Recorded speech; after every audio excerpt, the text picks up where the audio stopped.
VirtualBox ko kuma Oracle VirtualBox wata application ce wadda take supporting ɗin Windows operating system, Mac OS, Linux, wadda za ta baka daman installing ɗin wani operating system ɗin virtually a cikin wani operating system ɗin. Yadda VirtualBox take shine za ka yi installing ɗinta misali akan Windows operating system, akan wannan Windows da ka yi installing a cikin wannan application ɗin na VirtualBox za ka iya sake installing ɗin wani Windows operating system ɗin ko kuma wani operating system ɗin daban, sa'an nan kowane architecture da kake so. Misali kana da Windows 10, za ka iya sake installing ɗin Windows 8 a cikin wannan Windows 10 ɗin ta hanyar amfani da VirtualBox. Assalamu alaikum yan uwa abokai, barkanmu da kasancewa da ku a cikin wannan bidiyo. In Allah da yau a cikin wannan bidiyo zan nuna mana yadda za mu yi mai installing ɗin VirtualBox akan Windows operating system ɗinmu. Ba tare da ɓata lokaci ba, bara mu kai zuwa ga bidiyon. Da farko domin installing ɗin VirtualBox akan Windows operating system ɗinka, kana buƙatar ka yi opening ɗin browser ka wacce kake amfani da ita. So ina amfani da Chrome, don haka na buɗe Chrome browser na. So da farko domin ka samu VirtualBox ɗin ka yi installing ɗinsa akan kwamfutar ka, lalle dole sai ka yi download ɗinta daga official website ɗinsu na virtualbox.org. So hakan na nufin za ka je ga virtualbox.org kamar yadda muke gani gashi nan virtualbox.org. So idan har ba za ka iya rubutawa kamar haka virtualbox.org ba, ka duba description ɗin wannan bidiyo, za ka samu link ɗin, kawai za ka danna kai ne za ta kai ka zuwa ga website ɗin virtualbox.org. Okay, so bayan ka zo website ɗin virtualbox.org, za mu ga website ɗin ta yi display kamar yadda ta mana display haka. So in kana so direct za ka iya taɓa akan wannan downloads da ka gani a nan, ko kuma a nan navigation, a nan za ga akwai download. So za ka iya taɓa kowanne, don haka bari mu yi amfani da na navigation, downloads. Okay, so bayan ka taɓa kan wannan download wadda take navigation, za mu ga a nan gurin download platform packages ya jera mana VirtualBox ɗin na operating systems da yawa. So hakan na nufin idan kana son ka yi install ɗin VirtualBox ɗin akan Windows operating system ne, za ka taɓa kan wannan Windows host. In ka taɓa zai yi download ɗin VirtualBox wa Windows operating system. So a kasa gashi muna gani Mac OS, Intel host, wannan na Mac OS ne. A kasa gashi ma akwai na wani operating system ɗin, sa'annan kuma har da na Linux distro, wato na Linux operating system. Okay, ga Solaris da sauransu. So a wannan bidiyo muna amfani ne da Windows wadda Windows 10 ce. So in ma kana amfani da Windows 7 ne ko 8 ko 10 ko Windows 11, so za ka iya download ɗin wannan ta hanyar taɓa nan gurin a Windows host. So already na riga da na yi download ɗin shi, don haka ban bukatar in sake download.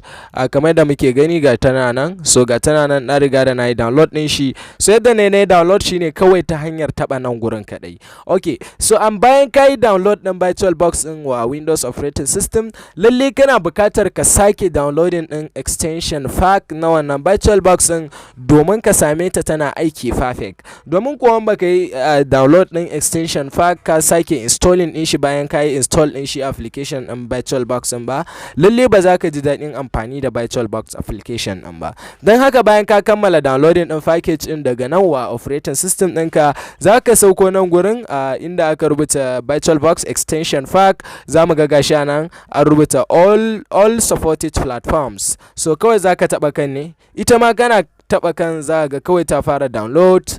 Okay, so bayan ka yi download za ka zo a downloads folder ka, za ka ganta gashi already na riga da na yi downloading ɗinta. Okay, so ba dole sai na taɓa na yi download ba, kasancewar na riga da na yi download ɗin shi, don ban san bidiyon ya ɗauki sai hakan ya saka na yi download ɗinsa tun da farko. Amma da yadda na faɗa muku shine kaɗai hanyar da za ka ɗauko ta. Okay, so bayan ka yi download ɗin waɗannan abubuwa guda biyu, da farko za ka fara installing ɗin VirtualBox ɗin ne kafin ka kai zuwa ga extension pack ɗin. Don haka za ka je inda take a cikin Windows ɗinka, inda kai downloading ɗinta, za ka zo kanta sai ka yi left click, za ka run as administrator. Sai ka taɓa kansa, wato kai opening ɗin shi. Za ka iya amfani da double click kai open, ko kuwa kawai ka yi right click a kansa sai kai open. Okay, so idan bayan kai open zai tambaye ka, do you want to install this operating system? Windows privilege zai tambaye ka, don haka sai ka yi answering da yes domin ya samu ya install ɗin. Okay, so kamar yadda muke gani ya yi mana pop-up a nan kan cewa yanzu za mu iya fara installation, don haka za ka taɓa kan next. ka ci gaba da taɓa next, ka taɓa yes, ka taɓa yes, install.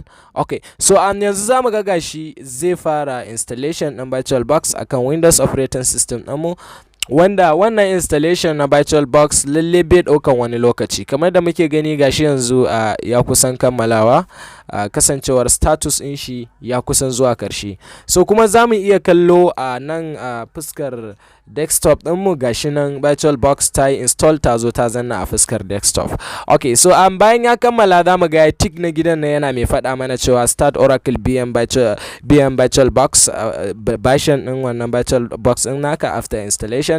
Abin da nan ke nufi shine in har nan is tick, in ka danna kan finish zai yi open na application ɗin kai tsaye. So wannan is just for the first time. So in kuma kana so still za ka iya zuwa nan ka taɓa ɗaya biyu, wato kai double click akan shi za ta buɗe, ko kuma bayan ka gama installation ka dana kan nan finish ma za ta iya buɗewa. So duka ɗaya ne, kawai wannan tana nuna maka yadda za ka yi opening ne for the first time, but in ma baka yi ba lalle ba wani matsala, kawai za ka iya zuwa nan ka yi double click za ta buɗe.